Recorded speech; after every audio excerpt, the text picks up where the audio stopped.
नमस्कार दोस्तों, मैं हूं डॉक्टर श्वेता दीवान। मैं आपका बहुत बहुत स्वागत करती हूं हमारे शो द हेल्थ मैकेनिक्स में। तो बहुत ज़रूरी है कि दिमाग तक ही स्ट्रेस को रहने दें ताकि आपका दिल जो है एकदम फ्री रहे। इससे अच्छा मोटिवेशन फीमेल्स के लिए कुछ नहीं हो सकता। ये दोनों चीज़ों ने मेरे को काफ़ी इंस्पायर किया और काफ़ी गाइड किया।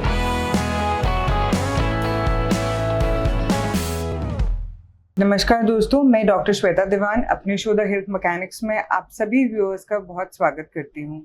जैसे हम आज तक अपने सारे शोज़ में बहुत सारे एक्सपर्ट्स को लेकर आए, आज का शो बहुत स्पेशल होने वाला है। आज जो हमारे शो पर एक्सपर्ट्स हमारे साथ जुड़ने वाले हैं, उन्होंने अपनी सक्सेस के साथ साथ अपनी हेल्थ का बहुत ध्यान रखा एंड इनफैक्ट एक वर्ड होता है इमोशनल वेलनेस, उसको ध्यान में रखते हुए उन्होंने इतनी सारी सक्सेसफुल चीज़ें लाइफ में करी हैं।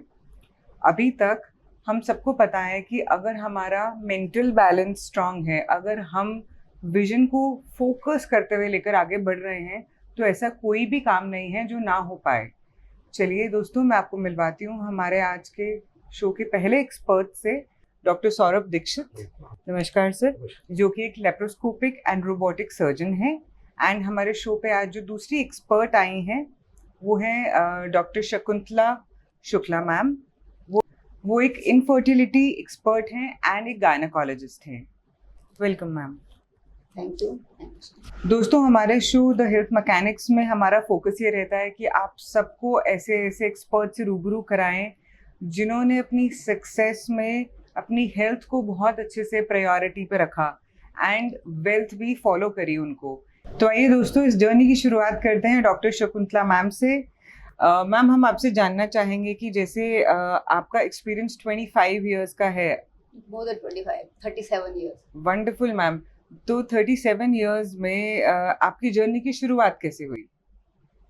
I am from hills basically, so I studied in hills Uttarakhand. तो मैंने वहाँ से अपनी पढ़ाई की।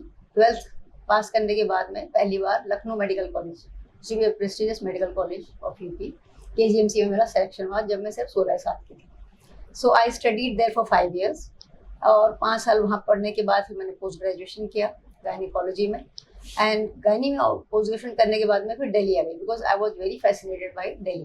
बिकॉज हमारे साथ बहुत सारे कलीग्स थे जो दिल्ली के थे, तो मुझे लगता था कि भाई तो देश की राजधानी है, वहाँ जा करके पढ़ाई करें तो अच्छा होगा। तो मैं दिल्ली आ गई और यहाँ पर मैंने एक प्राइवेट हॉस्पिटल था, very well known renowned hospital, Holi family hospital. वहाँ पर मैंने जैसे पोस्ट ग्रेजुएशन के बाद सीनियर रेजिडेंसी करते हैं, तो अपने एक्सपीरियंस के लिए, तजुर्बा लेने के लिए गायनी डिपार्टमेंट में वहाँ पे मैंने सीनियर रेजिडेंसी शुरू करी। तो वहाँ पर मैंने 3 साल की कंप्लीट सीनियर रेजिडेंसी करी, जहाँ पे मुझे बहुत अच्छा एक्सपीरियंस हुआ, काफ़ी अच्छा एक्सपोजर मिला। और सबसे ज़्यादा ये पता लगा कि प्राइवेट पेशेंट्स में और सरकारी, हम लोग गवर्नमेंट हॉस्पिटल से पढ़े हुए थे, माई कॉलेज होते गवर्नमेंट कॉलेज। सो क्या डिफरेंस होता है, प्राइवेट अस्पताल के मरीजों को कैसे डील करना चाहिए, वो सरकारी मरीजों से कैसे डिफरेंट होते हैं। So there is different all sort of things we learned over there. और उसके बाद मैं फिर प्रैक्टिस में आ गई। मैम, आप एक प्राइवेट क्लिनिक भी चलाती हैं, उसके बारे में कुछ बताइए हमें। मेरा प्राइवेट क्लिनिक है आस्था मेडिकल सेंटर। तो जब होली फैमिली में मैंने अपनी सीनियर रेजिडेंसी खत्म करी, उसके बाद मैंने प्रैक्टिस, कोई भी डॉक्टर जब जैसी जॉब खत्म किया, फिर उसके बाद फैमिली और उसके बाद फिर स्ट्रगल शुरू होता है, जो कि बहुत आसान नहीं होता। तो वो स्ट्रगल शुरू हुआ, रेंटेड घर में रहते थे और हस्बैंड मेरे एनेस्थेटिस्ट हैं, वो भी डॉक्टर हैं, पर हम लोग दिल्ली में, we were not based in Delhi, so we had to live in a rented house and manage a family and a child, everything. So it was a big struggle. लेकिन मेरा बहुत ज़्यादा पैशन सोशल वर्क के लिए भी था। तो उस समय मैं जैसे मैंने अपनी रेजिडेंसी ख़त्म की, तो मैं एक NGO था प्रेरणा करके, उसमें मैं I started working for them, because I used to feel very good when I used to go to rural area and learn their problem. उनकी परेशानियाँ छोटी छोटी सी, वो उनके साथ में जुड़ना और उनकी परेशानियों को हल करना एक मेरा बहुत बड़ा पैशन रहा है। इनफैक्ट मैंने अपना भी एक NGO बनाया और चलाया काफ़ी सालों तक, पर अब मैं उसे नहीं चला पाती ज़्यादा। तो वो मैंने NGO, मैं रूरल एरिया में जाती थी, वहाँ मैं पेशेंट्स को देखती थी। उसके बाद मैंने धीमे धीमे मैंने अपना एक सेटअप, अपना जो दिल्ली के हॉस्पिटल, आइडिया ये था कि बड़े नर्सिंग होम्स में पेशेंट अफोर्ड नहीं कर सकते थे जी। So that was the idea of starting my own setup. क्योंकि मैं एक अच्छे very good renowned nursing home in South Delhi, Sharma nursing home होता था उस जमाने में, अब उसको अपोलो वाले चलाते हैं। तो वहाँ पर पेशेंट सारे अफोर्ड नहीं कर सकते थे जी और मेरे पास रूरल क्लाइंटेल भी बहुत ज़्यादा होती थी जी और कुछ ऐसे भी पेशेंट होते थे कि जो शर्मा नर्सिंग उनके एम्प्लॉयज़ हैं, उन सब की डिलीवरीज, उनकी गायनी की प्रॉब्लम सॉल्व करना, उनकी छोटी मोटी, तो मेरे पास कोई सेटअप नहीं था जहाँ मैं उनको देखूँ और उनको भर्ती करूँ। सो दैट मोटिवेटेड मी कि मैं एक अपना सेंटर शुरू करूँ जहाँ मैं हर लेवल बहुत के बढ़िया। पेशेंट को देख सकती हूँ। सो दैट हाउ आस्था। बहुत बढ़िया। मैम कुछ ऐसे सा स्टोरी का शुरुआत आई थिंक डॉक्टर सौरभ जब हम अभी बात कर रहे थे आपके साथ भी हुआ, तो उस पे आप थोड़ी सी रोशनी डालिए हम सबके लिए। मैंने अपना जो एकेडमिक्स थी वो सारी वेस्ट बंगाल से पूरी करी थी। मेरी लाइफ थोड़ी सी अलग रही हमेशा से। When I was in my 12th, so I had that thing, I wanted more freedom, so I wanted to go out. तो जैसे ही मेरा तब AIPMT होता था उस दौरान में, तो जैसे ही AIPMT का रिजल्ट आया, और I still know that my rank was somewhere around 1400 that time. So पहले इतनी सीट्स नहीं होती थी, तो मेरा वेटिंग लिस्ट में था। तो बहुत मन में एक था कि भाई होगा भी कि नहीं होगा। सो मैंने देखा district Darjeeling was written North Bengal Medical College Darjeeling. और उन दिनों मैंने ज़्यादा तो मतलब ऑनलाइन सब जानते नहीं थे, लेकिन हाँ यूट्यूब का भी ज़माना है, तो मैंने दार्जिलिंग देखा and it was a beautiful hill station. So I went to North Bengal Medical College. तो तब से मैं बाहर ही हूँ। And then I completed my post graduation from IPGMER। तो हुआ क्या कि उस दौरान मैंने शादी भी कर ली और घर में भी नहीं बताया। So when everyone came to know, so there was a big, you can say, chaos। Right so उस chaos के चलते थोड़ा सा मोटिवेशन भी मिला, because I was left alone, family was a bit angry. तो होगी, लाजमी है, अगर मेरे ही बच्चे मुझे बिना बताए शादी कर लेंगे तो। बट कुछ ऐसा था कि भाई हम दोनों लोग अलग अलग कम्युनिटी के थे। जी सो एक थी वो चीज़ की होनी थी dispute. But anyways then in 2000 I was there in Calcutta up till 2017, and then 2018 I migrated to Delhi. When I came to Delhi, I realized that oh my god, this place is something different. बहुत ही अलग सी चीज़ है। लोग आगे कहते हैं दिल्ली में cost of living is high, cut छोट competition है, but when I came to Delhi I realized okay, this is my ground, because यहाँ पर if you are talented then sky is the limit for you. It's an open ground. आप कितना भी खेल सकते हो, आप कितनी भी दूर जा सकते हो। और मुझे आज भी याद है कि जब मैं दिल्ली में आया था तो किसी भी हॉस्पिटल में मुझे मौका नहीं मिल रहा था, बिकॉज कंसल्टेंट्स डोंट अलाउ कि भाई कोई एक नया बंदा आएगा जो ट्रेंड है या जो भी है, but they will generate a competition. Right so मुझे अपना पहला हॉस्पिटल ब्रेक थ्रू लेने में बहुत टाइम मिला, बहुत मुश्किल से। मैं बहुत सारे अच्छे अच्छे हॉस्पिटल्स में गया, तो उन्होंने कहा नहीं, अभी तो तुम बहुत जूनियर हो, अभी तो तुम्हें टाइम लेना पड़ेगा, दिस एंड दैट। और मैं कभी जूनियर बन के काम करना नहीं चाहता था, because I was trained and I'm proudly saying that I've been trained under Professor Abhimanyu Basu sir. He's one of a, you can say, lion level, you can say, surgeon in India. So he said कि अपना काम जितनी जल्दी शुरू करोगे उतना अच्छा है। So I went to a hospital. I started with a very small nursing home, and मुझे आज भी याद है कि वो एक CGHS पेशेंट्स होते हैं, CGHS पेशेंट्स को पैनल बहुत पेशेंट या वो पैनल पेशेंट्स को कोई करना नहीं चाहता है, तो उन्होंने कहा एक नया सर्जन आया भाई, इससे करवा लेते हैं। बोले कि 4,000 रुपीज हम आपको देंगे फॉर अ लैब कोलेसिस्टेक्टमी। तो मैंने कहा 4,000 भी सही बहुत है। तो मैं अगले दिन डिस्चार्ज कर रहा था पेशेंट को, तो पेशेंट बोला डॉक्टर साहब दर्द हो रहा है, तो मैंने कहा एक दिन और रुक जाओ। भाई मेरा क्या, पेशेंट रुक गया and I still remember that मेरे वो 4,000 भी चले गए, मुझे कुछ नहीं मिला उस पेशेंट से। But I learn a lot of things, because you know zero that came in my life, zero is a strong figure, it's a strong motivation. तो जब भी आप जीरो को देखोगे ना, तो लगेगा कि दोबारा इसके जैसा नहीं होना है, I don't want to be like that. So that actually motivated me. और आज with all God grace and with help of my wife and with lot of efforts with my team is also very good. जितने भी मेरे साथ लोग जुड़े, luckily मुझे बहुत अच्छे लोग मिले। आपने एक बात बहुत अच्छी कही कि वो जो जीरो वाला फिगर है, अगर उस पे नहीं आना है तो हमें फोकस्ड रहना पड़ता है। या इट्स वेरी इंपॉर्टेंट। और वो करते करते आज I am running 3 hospitals of my own. Wonderful. तो दोस्तों एक छोटा सा टिप बीच में, अगर हमें कुछ चाहिए और अगर हम फोकस्ड नहीं हैं, हमें वो नहीं मिलेगा, बल्कि जो भी कुछ है वो भी चला जाएगा। जीरो से हीरो तो बनना बहुत इजी है।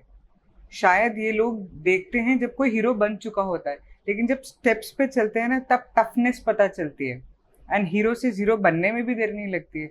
तो consistency and focus is very important, और वो सिर्फ तभी पॉसिबल है जब आपकी बॉडी अच्छी है, आपका मेंटल लेवल अच्छा है, आपका फिजिकल लेवल अच्छा है। डॉक्टर शकुंतला, आपसे पूछना चाहूँगी, जब आपने अपना पर्सनल क्लिनिक शुरू किया और जो आपका पहला पेशेंट होगा आज, वो भी 25 साल का होगा, तो कैसी सी फीलिंग आती है जब आप एक 25 साल के पेशेंट से मिलते होंगे? आपको और भी रेफरेंस मिलते होंगे शायद, आई एम श्योर आपके साथ भी ऐसा हुआ होगा कि पेरेंट्स के बच्चे वहीं पैदा हुए और अब बच्चों के बच्चे भी वहीं जा रहे हैं। एग्जैक्टली, बहुत अच्छा लगता है। अपने पैदा हुए के बच्चे बड़े बड़े हो जाते हैं, फिर वो उनको बताते हैं चलो हम आपको उस हॉस्पिटल में ले जाएं जहाँ आप पैदा हुए थे। एंड नाउ 2 चिल्ड्रन, वो आते हैं अपनी वाइफ को लेकर के कि हाँ अब मेरी वाइफ को भी आप देखो, मैं यहीं पैदा हुआ था। So it's a very good feeling and you really feel that oh यार नाउ यू ग्रोइंग ओल्ड। ये इतने बड़े हो गए तो हम तो ओल्ड हो गए हैं। तो मैम, जो इतने सालों में आपने इतने सारे पेशेंट्स देखे, एक कॉमन एरिया आपको क्या लगा कि ये चीज़ तो बहुत ही इम्पोर्टेंट होनी चाहिए और फोकस्ड तरीके से अगर वो की जाए तभी एक डॉक्टर एज अ प्रोफेशनल उसको सपोर्ट कर सकता है? Very important is health actually, and the mental health. People should be taking care of their health in all ways, and emotional health, right? They should many times we have to counsel patient and then come to the point, because आधी बीमारियां तो उनके दिमाग से related होती हैं जी। बीमारी बहुत ज़्यादा नहीं होती, लेकिन दे उसको वो बहुत बड़ा कन्फिगर करके उसको समझते हैं कि ये बहुत ज़्यादा है। तो जब पेशेंट आता है, एक्चुअली बहुत ज़्यादा ज़रूरी मेरे डॉक्टर के लिए होता है, हालांकि इतना टाइम कितना नहीं होता डॉक्टरों के पास, कि पहले उसकी पूरी हिस्ट्री ठीक से ले लें, पूरे अच्छे से उसकी जो प्रॉब्लम समझ लें। अगर हम अच्छे से हिस्ट्री पेशेंट की समझ लेते हैं तो हमारा इलाज बहुत ज़्यादा सक्सेसफुल होता है। बिल्कुल, एक रोड मैप रेडी हो जाता है कि हमको इसको ऐसे ऐसे ऐसे ट्रीट करना है। And that is the success of your treatment. Right. Doctor Dikshit, आप क्या बताएंगे इस बारे में? मैं तो बस इतना कहूँगा कि जो आपने बात कही कि इतने एक बड़े लेवल पे चीज़ें करने के लिए you have to be fit, and I will totally agree to you, because in order to achieve this I left something which was very important, that is my health. So there was a time when, you know, I am a diabetic right now. So there was a time that I was diagnosed with diabetes, and it was, मैं सुबह सुबह case कर रहा था, एक सुबह 4 बजे की बात है, और 4 बजे मैं patient was diabetic, so I said कि चलो उसका चेक करो, तो I will also check my fasting, and that was I think 500 that time. Oh my God. And the reason for that was stress. The level of stress, because क्या होता था ना कि मैं क्यों आगे आया, क्योंकि सीनियर कंसल्टेंट्स इमरजेंसीज करना नहीं चाहते थे, रात में आना चाहिए। आई वाज लाइक कि भाई कभी भी ऑपरेट करने के लिए बुलाओगे, I am available. So I was doing a lot of freelancing. तो मार्केट में एक चीज होगी कि भाई ये बंदा रात में भी आएगा, ये बंदा दिन में आएगा। I used to have lot of work, but do you know surgeons live 5 to 10 years lesser than their, you can say, friends, because of a very stressful life. And I hope ma'am will agree, C section करने के बाद भी आपको PPS का डर रहता है, yeah? And every night we wake up and call, like if you see our friends, our colleagues जो पैरामेडिकल या नॉन मेडिकल यू कैन से फील्ड्स में है, they sleep at least, absolutely they will have a good nap. हमारे लिए क्या है, रात में 2 बजे भी आरएमओ कॉल कर सकता है कि sir there is a casualty, there is this and that. So आपकी वो जो स्लीप साइकिल है ना, वो पूरी डिस्ट्रॉट हो जाती है। सो पहली चीज है कि अगर आपको लंबा खेलना है तो आपको फिट रहना ही पड़ेगा। So that was the day I decided I need to spare some time for me, and not only for me, my family also, because if something happens to me, everything will go in vain. All this show that I put up will come to an end. So right now I have changed a lot of things in my life, because अभी मैं पहले अकेले था, अब मेरे साथ 100 लोगों के परिवार जुड़े हुए हैं, and it's more responsible. So I'm not thinking only as a, you can say, father of my own family. I am father to all those people who actually work under me. So यहाँ से responsibility शुरू होती है. Now I give a lot of time to my personal fitness also. Like I wake up and go to, you can say, go for a cycling, और मैंने अपने cabin में ही पूरा जिम सेट कर रखा है। So patients क्या सोचेंगे क्या नहीं सोचेंगे, मुझसे फर्क नहीं पड़ता। Many times when patient come, I am doing some treadmill or something, then I have a personal trainer, and then I've started taking vacations now. मैं अपनी फैमिली के साथ बहुत टाइम बिताने लगा हूँ, जो पहले नहीं करता था। So इस तरीके से मैं अपने आप को स्ट्रेस फ्री रखता हूँ, so that I rejuvenate myself, refill myself, and I don't fall into the trap of complacency, because अगर आप लगातार काम करते रहेंगे, there will be a fatigue, and this will actually break you down. So being fit is the key to become successful. Absolutely, बिल्कुल ठीक। तो doctor Shakuntala, मैं आपसे जानना चाहूँगी, जैसे डॉक्टर शकुंतला मैं आपसे जानना चाहूँगी, जैसे पूरा दिन हम तीनों डॉक्टर्स अपने पेशेंट्स की असेसमेंट कर रहे होते हैं, बट एक बैकग्राउंड सेल्फ असेसमेंट भी चल रही होती है, हमारी अपनी पर्सनल लाइफ्स की भी, हमारे कामकाज के साथ भी। तो ऐसे कौन से ट्रिगर्स हैं जो आपको लगता है कि आपकी दिनचर्या में कभी कभार आ जाते हैं और आप उनके साथ डील कैसे करती हैं? जैसे कि पेशेंट तो बहुत ज़्यादा एक्सपेक्टेशन लेके हमारे पास आता है, भाई वो बड़ी दूर से आया, सुन के आया, पहले ही उसने अपना बैकग्राउंड बता दिया कि मैडम हम तो वहाँ से आए हैं, इसने बताया, उसने बताया, बहुत दूर से आए हैं आपके पास और बहुत ज़्यादा उम्मीदें लेके आए हैं। तो जैसे ही पेशेंट इतनी सारी बातें बोलता है और आपके चैम्बर में एंटर करता है, तो फर्स्ट थिंग यू फील यार यू और अब तुम्हारी रिस्पॉन्सिबिलिटी सिर्फ इस पेशेंट की है, पहले इसके साथ में जस्टिस करें। जी। हालांकि आपके दिमाग में जो अपनी पर्सनल स्ट्रेस चल रहे होते हैं दे आर देयर, लेकिन उनको हम अपने कामकाज के बीच में आने नहीं देते। और क्योंकि जब आप वहाँ पर हो तो आप सिर्फ वहाँ पर हो, बस भगवान को देखो, फोटो सामने लगी हुई है, and you just I always do that. तो whenever I sit on my chair I always pray to God कि I should be able to do justice to my patients. That's the thing. बहुत ही बढ़िया, बहुत ही बढ़िया। और फिर मैं पीछे वाली बातों में ज़्यादा ध्यान नहीं देती, बहुत सारी चीज़ें। आई रिमेम्बर वन इधर I lost my mother in अक्टूबर। तो पेशेंट, मैं एक दिन के लिए क्लिनिक नहीं आई, वैसे मैं अपना क्लिनिक नहीं छोड़ती हूँ कभी। तो पेशेंट के इतने फ़ोन आ रहे हैं, आप मैं डॉक्टर आप कहाँ चले गए हो, आपको पता नहीं है मेरी छाती जड़, मतलब मैं तो गायनिकोलॉजिस्ट हूँ, लेकिन being a medical centre I have to see many other patients also. Like सालों से मेरे पास आ रहे हैं एस्थमा के लिए या चेस्ट इन्फेक्शन के लिए, कुछ भी। आपको से पता नहीं है, इतनी ठंड है, मेरी तो छाती जकड़ गई है और आप नहीं मिल रहे हो। So it all sort of allegations we have to listen and think over it. Yes, then I have to tell them, see, I have some problem, some tragedy in my family, बस यार you will be looked after। फिर कुछ arrangement करना पड़ता है। और said and done, अपनी problem रहती है, लेकिन मरीजों को के साथ तो जस्टिस करना पड़ता है। This is the biggest challenge of a doctor. I remember कई बार ऐसा है कि एक स्टोरी थी किसी डॉक्टर की भी, कि वो आकर के पेशेंट इतना नाराज हो गया कि आप कहाँ चले गए, मेरे तो ये हो रहा। पता लगा वो डॉक्टर तो अपने किसी बहुत ही क्लोज के फ्यूनरल के लिए गया हुआ था। बट हमें मरीजों की जो एक्सपेक्टेशंस हैं वो पूरी करनी पड़ती हैं। This is the biggest challenge of a successful doctor, क्योंकि मरीज तो उसके लिए तो डॉक्टर मतलब भगवान है कि वो आया, वो इतनी उम्मीदों से आया और उसे तो मतलब हमें देना ही देना है। हमारे स्ट्रेस अलग हैं जिनको हम अपने तरफ से सॉर्ट आउट करते हैं। So what I follow, giving 1 hour for myself early morning in the form of meditation, yoga, walk and listening to all good chants जो सत्संग कहलाता है, वो सुन लो तो आपकी बॉडी चार्ज हो जाती है, आपको प्रैक्टिकलिटी पता लगती है। और देन बिकॉज आप एक सोशल वर्कर की तरह आए हो इस धरती पे, तो आपको वो तो करना ही पड़ेगा जब तक आप काम कर रहे हैं। बिल्कुल। और फिर आप ये सोचो कि हमारी ये problem, patient has got nothing to do your problem. He was doctor sitting here, whether you are charging or not charging, but patient का समय और उसकी एक्सपेक्टेशन को तो आप मीट करोगे। डॉक्टर दीक्षित, मैं आपसे जानना चाहूंगी कि कभी आपके साथ ऐसा हुआ है कि आप खुद अपने एक पर्सनल टर्मोइल में हैं, एकदम से पेशेंट अपना टर्मोइल ऐड कर देता है उस पे? मैम, अगर एक हॉस्पिटल की बात करें तो रोज ही क्योस तो होता ही है। एंड मेरी जिंदगी जो है वो दो, मतलब it's like 2 rails of a track. तो एक तो मेरी पर्सनल लाइफ है, और हर एक की पर्सनल लाइफ में डे टू डे चैलेंजेस होते हैं। जैसे मेरे पेरेंट्स भी हैं, कभी उनकी तबीयत खराब है या मेरी डॉटर की तबीयत। There was I still remember a time when I was actually there in active fight with Covid. So I have seen Covid 1, Covid 2। सो कोविड 2 एक बहुत ही खराब सा एक दौर था। मैं कहता हूँ कि भाई दोबारा कभी भी ना आए।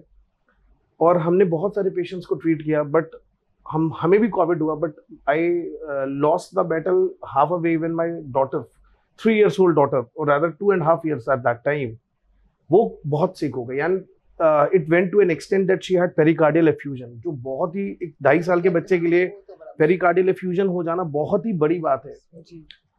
अब मैं ये सोचूं कि मेरा तो सब कुछ है, बच्चा मेरा, और बच्चा नहीं तो कुछ भी नहीं। And me, my wife, everyone was like, because हमने देखा है कोविड सेकेंड वेव में, it was hours, days, कुछ भी नहीं बोल सकते, even minutes we have seen। So it was like कि अब हम क्या करें। at that time मेरे पास बहुत सारे पेशेंट्स थे जिनकी ऑपरेशन पेंडिंग थे, और अगर मैं उन्हें ऑपरेट नहीं करूंगा तो वो भी जाएंगे। So मुझे दोनों ही चीज़ों पे जस्टिस करना था। So at that time I stayed strong। अब आप इमेजिन करिए कि मैं ऑपरेट कर रहा हूँ और वहाँ मेरे दिमाग में चल रहा है कि मेरे बच्चे को कुछ ना हो जाए, दिस एंड दैट। बट यहीं पर हमारा ट्रस्ट आता है। हम बने ही इसी चीज़ के लिए हैं, हम काम करते हैं ये सोचते हैं कि हमें we have to give the best result. देखो बहुत सारे लोग कहते हैं कि डॉक्टर्स पैसा कमाते हैं, this they have a flamboyant life, this is my personal choice, I am charging for my professional you can से स्किल्स। बट मैं एग्री करूंगा कि दुनिया का कोई भी डॉक्टर ऐसा नहीं होगा जो ये सोचे कि I will harm my patient and take the money. So I am doing everything, I have a notion कि I have to do best for them, क्योंकि इसकी पूरी फैमिली है, इसकी पूरी फैमिली ने अपनी जिंदगी, इसकी जिंदगी मेरे हाथों में दे दी है। राइट। एंड यहाँ पर अगर मैं इसका ट्रीटमेंट अच्छे से करूंगा, there will be lot of blessings that will be created. And luckily my daughter is now she is very you can say healthy and everything passed by. So मुझे ये लगेगा कि शायद मुझे I just control myself at that time. जैसे ma'am ने बताया कि भाई एक बार हम चले गए अपनी चेयर पे बैठ गए, so then we are doctors and doctors that means. Right. So वो एक बड़ा टफ दौर था जो गुजरा, और ऐसा हमारे साथ बहुत ही होता है, बहुत कई बार होता है। क्योंकि कई बार क्या होता है कि हम एक हॉस्पिटल चलाते हैं तो पेशेंट्स आते हैं तो they might not survive also, they might succumb to their illness. So patient के जो रिलेटिव्स होते हैं वो तो in the heat of the moment they can do anything, so they are shouting, they are yelling कि doctor मुझे वापस दे दो, और पैसे चाहिए तो और पैसे ले लो, this and that, whatever you do, महंगे से महंगा इंजेक्शन लगाओ। And at that point of time, you're going to the OT to do another surgery. Imagine कि hospital में chaos मच रहा है और जिसके relatives operate कराने जा रहे हैं, they are also like, so बहुत सारी चीजें, you have to keep your composure, you have to console them also, and you have to talk to the patients whom you are operating on and make them comfortable also, क्योंकि वो भी ये these are the challenges which we face in day to day, और यही हमें शायद mentally बहुत strong भी बनाते हैं और weak भी कभी-कभी बना देते हैं। बिल्कुल। डॉक्टर दीक्षित, इसमें ना मैं अपने गुरुजी का एक टिप ऐड करूंगी जो उन्होंने, आई थिंक हम सब डॉक्टर्स को, हम सब व्यूअर्स को भी बहुत हेल्पफुल होने वाला है। तो गुरुजी हमेशा कहते थे जो नाराज हो, जिसका मुंह फुला हो, तो उनको प्रणाम कर दो हनुमान जी समझकर। सो वो हनुमान जी की फिगर में दिखेंगे। और अगर कोई गुस्सा कर रहा हो, क्योंकि हमारे पास बहुत सारे देवी देवता हैं, काली माता का रूप दे दो उनको, है वो गॉड लाइक ओनली। कोई नटखट मौज मस्ती कर रहा हो तो उसको कृष्णा बना दो। कोई तुम्हारे ऊपर चढ़ रहा हो तो शेरों वाली माता खुद समझ जाओ। तो ये छोटे छोटे टिप्स देके ना आए, मैं कभी भूल नहीं सकती कि उन्होंने लाइफ इतनी आसान बना दी। कभी कोई नाराज भी हो रहा था तो उनको प्यार से बोलते थे हनुमान जी क्यों बन के बैठे, तो वैसी स्माइल आ जाती है भगवान जी के नाम पर। डॉक्टर सौरभ ने बताया अभी कि जैसे बेटी बहुत बीमार है फिर भी सर्जरी कर रहे हैं, एग्जैक्टली ऐसे मोमेंट्स मुझे अभी याद आया।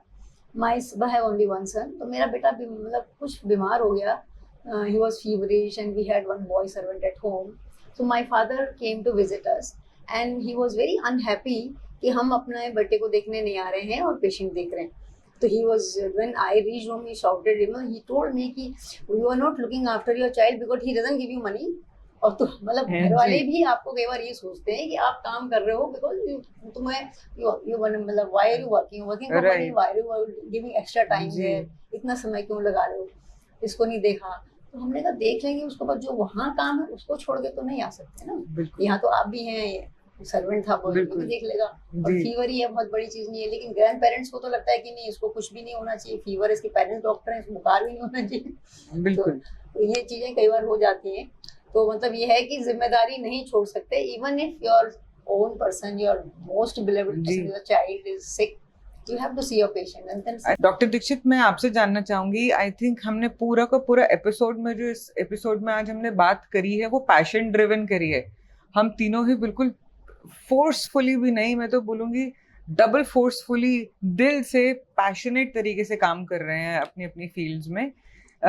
जब आप अपना करियर शुरू कर रहे थे, जब आपने ज़ीरो से शुरू किया, तो मैं चाहूँगी कि आप हमारे यंग व्यूअर्स को जो अभी एजुकेशन ख़त्म कर रहे हैं या फिर बिल्कुल एंट्री लेवल पे हैं या थोड़ा बहुत एंटर कर चुके हैं, हमारे यंग डॉक्टर्स, उनके लिए आप क्या टिप देना चाहोगे? मैम मैं बस इतना कहूँगा कि you have to stay focused, like there are lot of shortcuts, many a times हमें लगता है कि हम ये कर लें, हम ये कर लें, मेरे दोस्त ने एक हॉस्पिटल ज्वाइन कर लिया, हम ऐसे कर लें, बट आई हैव टू मतलब tell this with the lot of you can say responsibility कि सबसे पहले तो आप आइडेंटिफाई करो अपना मेटल, कि what kind of things you want in your life. You are a very busy kind of a person, or you are a, you can say, party doing person, सो आप दूसरे को देख के अपने आप को अडेप्ट मत करो, try to identify what you want from your life and then start focusing on that, because जी eventually you will not realize that you are on the other side of the horizon. आप उधर cross भी कर जाओगे और आपको पता नहीं चलेगा. सो Right. Don't let your spirit break you. You have to keep your spirits very high, very high, very high.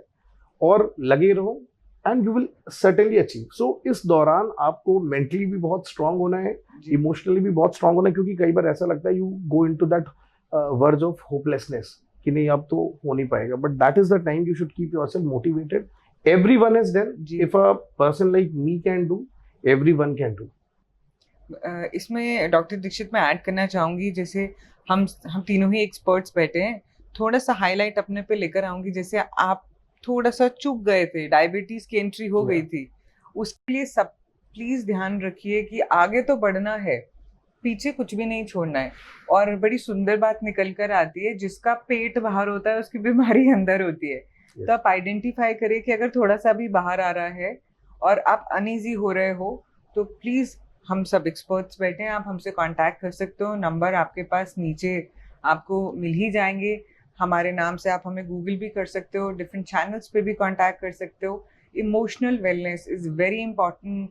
Focus कैसे रहना है, फोकस नहीं रह पा रहे, माइंड फॉग आ जाता है, या फिर मुझे गोल दिख रहा है, मुझे कहाँ पहुँचना है, लेकिन कैसे पहुँचना है.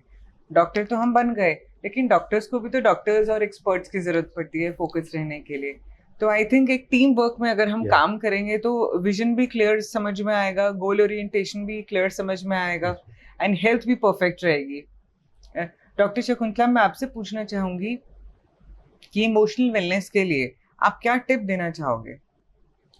इमोशनल वेलनेस के लिए सबसे पहले तो fitness of health is very very important. जी people should I mean what is very important is अपना योगा करें, मेडिटेशन करें, स्ट्रेस से दूर रहें. There are lot of destressing exercises जो जी आपके जैसे एक्सपर्ट बताते हैं. So they should contact some special experts of this field, because doctors के पास इतना समय नहीं होता कि हम जी. उनकी इमोशनल वेलनेस का चैप्टर खोलें. फिर भी हम थोड़ा बहुत उनको बताते हैं, क्योंकि स्ट्रेस के साथ में हमारे पेशेंट्स ठीक नहीं हो सकते जब तक उनका स्ट्रेस खत्म नहीं होता है. So destressing is a very first and foremost exercise everyone should do, doctor को भी और मरीजों को. बाकी जैसे आप इमोशनल वेलनेस के लिए तो मैं यही बोलूँगी. बाकी जो डॉक्टर, जो नए नए डॉक्टर्स आ रहे हैं, उनके लिए मेरा ये सजेशन होगा कि अगर आपने ये प्रोफेशन लिया है तो इसमें you should be dedicated to your work.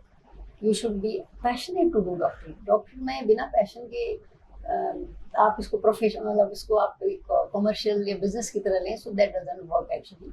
So one should be very passionate to work, for dedicated, devoted, and then the success automatically follows. One should not run after money. Money will run after you in case you are really dedicated. So what we need in this field now are dedicated professionals, जो कि आज younger generation में कितने होंगे, उन सबको इस suggestion की ज़रूरत है और ये इस मैसेज की ज़रूरत है. जी मैम.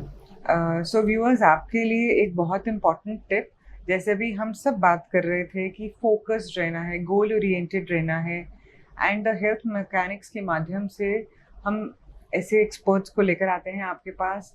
क्लोज करना चाहूँगी आज का सेशन एक छोटे से टिप के साथ. जैसे हम पानी को पूजा से पहले रखते हैं और मंत्र जाप होता है, उच्चारण होता है, वाइब्रेशंस जाती हैं और उसके बाद चरणामृत बन जाता है, इसी तरीके से जो आप पूरा दिन खाना खाते हैं उसको प्रसाद की तरह बनाइए. नहीं बना सकते तो उसी रूप में खाइए, तो देखिएगा आपकी बॉडी में मेडिकल प्रॉब्लम्स हील होनी शुरू हो जाएंगी और नई मेडिकल प्रॉब्लम्स आएंगी ही नहीं. इसी नोट के साथ मैं आप सब व्यूअर्स का भी बहुत बहुत थैंक यू करूंगी और जुड़े रहिए. मिलते हैं हम अगले हफ्ते और नए एक्सपर्ट्स के साथ.